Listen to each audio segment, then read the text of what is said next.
ಶ್ರೀರಾಮ ಸೇವಾ ಪ್ರಾಥಮಿಕ ಸಹಕಾರಿ ಕೃಷಿ ಮತ್ತು ಗ್ರಾಮೀಣಾಭಿವೃದ್ಧಿ ಬ್ಯಾಂಕ್ನಿ ಕರಿಮನೆ ಲೋಕನಾಥ್ಪುರ ಕೊಪ್ಪ ತಾಲೂಕು ಚಿಕ್ಕಮಗಳೂರು ಜಿಲ್ಲೆ. ನಮ್ಮ ಬ್ಯಾಂಕ್ ರಾಜ್ಯ ಹಾಗೂ ಜಿಲ್ಲೆಯಲ್ಲಿ ಒಂದು ಅತ್ಯುತ್ತಮ ಬ್ಯಾಂಕ್ ಆಗಿದ್ದು ಪ್ರಸ್ತುತ ವರ್ಷ ಸ್ವಂತ ಬಂಡವಾಳ ವಿಭಾಗದ ಪಡೆದ ಸಾಲಗಳಿಗೆ ನಮ್ಮ ಆಡಳಿತ ಮಂಡಳಿ ಪ್ರಯತ್ನದಿಂದ ಸರ್ಕಾರದಿಂದ ಏಕಕಾಲಿಕ ಸಾಲ ತಿರುವಳಿ ಯೋಜನೆ ಅನುಮತಿ ದೊರೆತಿದ್ದು ಇದಕ್ಕೆ ಉತ್ತಮ ಪ್ರತಿಕ್ರಿಯೆ ಬಂದಿದ್ದು ಅನೇಕ ಸಾಲಗಾರರು ಇದರ ಸದುಪಯೋಗ ಪಡೆದಿರುತ್ತಾರೆ. ಬ್ಯಾಂಕಿನ ಆಡಳಿತ ಮಂಡಳಿ ಸದಸ್ಯರಿಗೆ ಹೆಚ್ಚಿನ ಅನುಕೂಲ ಮಾಡಿಕೊಡುವ ಉದ್ದೇಶದಿಂದ ಇನ್ನೂ ಅನೇಕ ಯೋಜನೆಗಳನ್ನು ನೀಡಲು ತೀರ್ಮಾನಿಸಿದ್ದೇವೆ.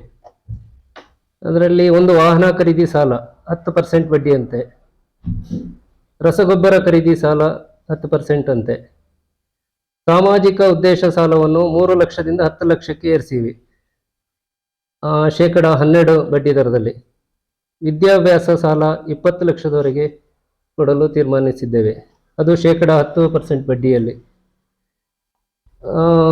ಸ್ಥಿರ ಸ್ವತ್ತು ಆಧಾರ ಸಾಲ 30 ಲಕ್ಷದವರೆಗೆ 12% ಬಡ್ಡಿ ದರದಲ್ಲಿ. ಮತ್ತೆ ಜಮೀನು ಖರೀದಿ ಸಾಲ, ನಿವೇಶನ ಖರೀದಿ ಸಾಲ 30 ಲಕ್ಷದವರೆಗೆ 12% ಬಡ್ಡಿ ದರದಲ್ಲಿ. ಇನ್ನು ಗೃಹ ನಿರ್ಮಾಣ ಮತ್ತು ಮನೆ ರಿಪೇರಿ, ಮನೆ ಖರೀದಿ ಸಾಲ 30 ಲಕ್ಷದವರೆಗೆ ಇದು ಸಹ 12% ಅಲ್ಲಿ ಕೊಡಕ್ಕೆ ತೀರ್ಮಾನಿಸಿವಿ.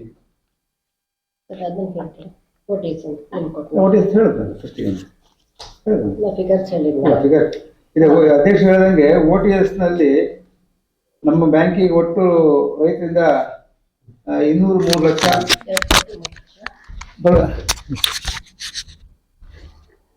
ಸ್ವಂತ ಬಂಡವಾಳ ಯೋಜನೆಯಲ್ಲಿ ನಮಗೆ 2,03,00,000 ಸುಸ್ತಿ ಸಾಲ ಆಗಿತ್ತು. ಅನೇಕ ವರ್ಷಗಳಿಂದ ಬಾಕಿ ನಿಂತಿತ್ತು.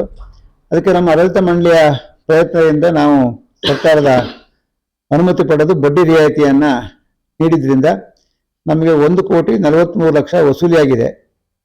ಅಂದರೆ ಒಟ್ಟು ಬಂಡವಾಳದಲ್ಲಿ 70% ವಸೂಲಿಯಾಗಿದೆ. ಈ ವಸೂಲಿಯಾದ ಬ್ಯಾಂಕು ರೈತರಿಗೆ ಸುಮಾರು 31 ಲಕ್ಷಕ್ಕೂ ಹೆಚ್ಚು ಬಡ್ಡಿ ರಿಯಾಯಿತಿಯನ್ನು ಬ್ಯಾಂಕಿನ ಲಾಭದಲ್ಲಿ ನೀಡಿದೆ. ಅದು ಒಂದು ವಿಶೇಷ. ಯಾಕಂತ ಹೇಳಿದ್ರೆ ಇದು ನಾವೇ ಬರೋದಿಲ್ಲ, ಸರ್ಕಾರಕ್ಕೆ ಬರೆದು ಸರ್ಕಾರದಿಂದ ಅನುಮತಿ ಪಡೆದು ನಮ್ಮ ರೈತರ ಹಿತ ಕಾಪಾಡುವ ಉದ್ದೇಶದಿಂದ ಅವೆಲ್ಲ 15-16% ಬಡ್ಡಿಗಳನ್ನ ನಾವು ಫ್ಲಾಟ್ 10% ಬಡ್ಡಿಯಲ್ಲಿ ಅವರಿಗೆ ವಸೂಲಾತಿ ಮಾಡಿದ್ರಿಂದ ಕೆಲವರಿಗೆ 1-5-6 ಲಕ್ಷದವರೆಗೂ ರೈತರಿಗೆ ಪ್ರಯೋಜನ ಆಗಿದೆ.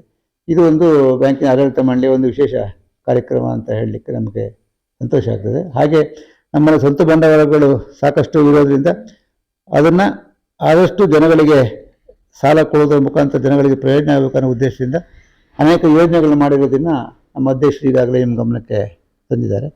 ಈ ವಿಚಾರವಾಗಿ ಸಾಕಷ್ಟು ನಮ್ಮ ಸದಸ್ಯರುಗಳಿಗೆ ಪ್ರಚಾರ ಆಗಲಿ ಅನ್ನೋ ಉದ್ದೇಶದಿಂದ ನಾವು ಪತ್ರಿಕಾಗೋಷ್ಠಿ ಮಾಡ್ತಾ ಇದ್ದೀವಿ.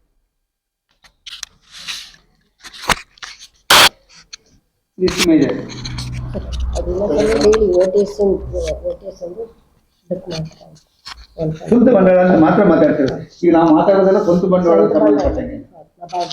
ನಬಾರ್ಡಲ್ಲ.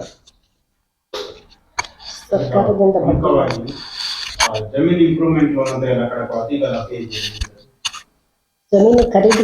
2 ವಿಚಾರ ಉಂಟು. ನಾನು ಒಂದು ಮೇಜರ್ ವಿಚಾರ ಹೇಳ್ತೀನಿ.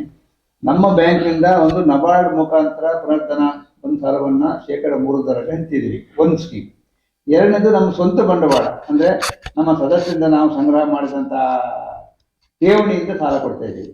ಮತ್ತು ನಮ್ಮ ಲಾಭಗಳನ್ನ ಹೂಡಿಕೆಗಳು ಮಾಡಿದೀವಲ್ಲ, ಅದರಿಂದ ಸಾಲ ಕೊಡ್ತಿದ್ದೀವಿ, ಅದು ಸ್ವಂತ ಬಂಡವಾಳ ಸಾಲ. ನಬಾರ್ಡ್ನಿಂದ ಪುನರ್ಧನ ಆಗಿ ಕೊಡುವಂಥದ್ದು ನಬಾರ್ಡ್ ಸಾಲ. ಅದನ್ನು ಸರ್ಕಾರದ ಸಹಾಯದಿಂದಲೇ 3% ಕೊಡ್ತಾ ಇದ್ದೀವಿ. ಅದರಲ್ಲಿ ವಿವಿಧ ಯೋಜನೆಗಳಿದ್ದಾವೆ. ಆ ಎಲ್ಲ ಯೋಜನೆಗಳಿಗೂ ನಬಾರ್ಡಿಂದ ಅನುಮೋದಿತ ಯೋಜನೆಗಳು ಎಲ್ಲದಕ್ಕೂ ಸಾಲ ಕೊಡ್ತಾ ಇದ್ದೀವಿ. ಅದು ಕೆಲವು 3% ಬಡ್ಡಿ. ಈ ಸರಿ ಕೂಡ ಸುಮಾರು 7 ಕೋಟಿ ಅಷ್ಟು ಈ ಸರಿ ಕೂಡ ಬಂದಿದೆ.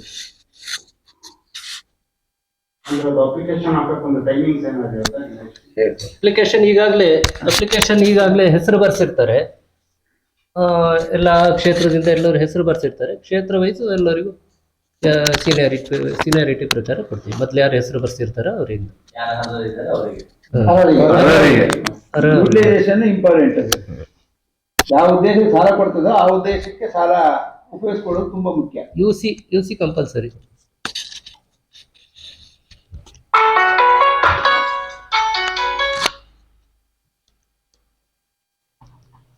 ಸಾಮಾಜಿಕ ಉದ್ದೇಶ ಸಾಲ ಮೊದಲು 3 ಲಕ್ಷ ಇತ್ತು, ಅದನ್ನ 10 ಲಕ್ಷಕ್ಕೆ ಕೊಡ್ತಾ ಇದ್ದೀವಿ ಈಗ.